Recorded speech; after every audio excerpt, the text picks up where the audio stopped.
is the TAPS line, the Alaska line.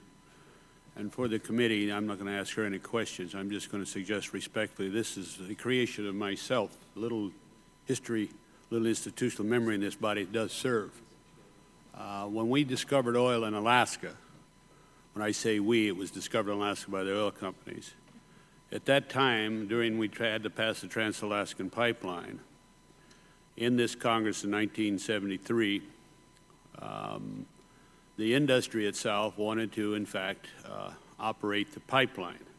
They do not do so. Contrary to what some of your staff has said, they own parts of the pipeline, but they do not run it. It's a separate entity entitled by itself to run itself and does run itself by itself. There's been 3 instances in that pipeline where there's been, in fact, a spill. One was being shot at. Took them 7 shots, by the way. It was a .338 Magnum. The problem that arose then was the fact is that they thought it was a terrorist attack right after 9/11.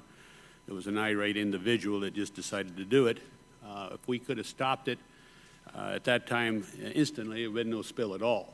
But they had the automatic shutoff valve did work, and the oil did come through the bullet hole, and by the time it got done, there was a spill. That was because it was not a fault of the pipeline. The recent one that we've had, it worked. There was a human error factor. There was a breaker that was forgot not to be checked.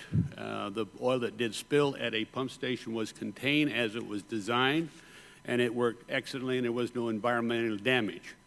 And I have to say that again because according to the report I read from your staff, there was, and in fact there was not.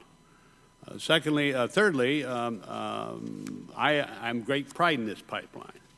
It was built in 1976. It was built in 3 years to supply oil to the United States of America. It has all gone to America but 2 tankers. And this pipeline has been under scrutiny constantly. And to somehow tie this in with BP, I think is piling on. We have a lot of great Americans that work for BP. And for some reason now, if you work for BP, you're a bastard. And I'm saying that's totally wrong. These are honorable people. The company may have done something wrong in the Gulf. I'm not going to defend them on that area. But as far as the Alaska pipeline, I'm quite excited about their record. And I know some people in this room are going to testify later will say, well, they have transferred people out of Fairbanks. And yes, they have. And I do not like that. But in reality, they are a business, and they have the opportunity and the responsibility to make sure the business is run correctly, and they have not had any damages. So let's not tie this Alaska pipeline in. This supplied 17 billion barrels of oil to America, to Americans, to be utilized there, and have run this operation extremely well. And I just want everybody to understand that. This company is dependent on itself. It may be funded by the oil companies, but it is independent on itself, and that's the way it was constructed.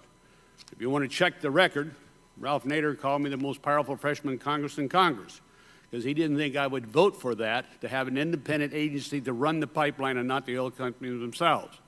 So I just want to remind people, when we start pointing fingers, make sure you point them in the right direction. This is not BP's problem. It is not a problem. This is a good pipeline. Supplied with 17 billion barrels of oil without any incident at all. I yield back the balance of my time. I ask unanimous consent.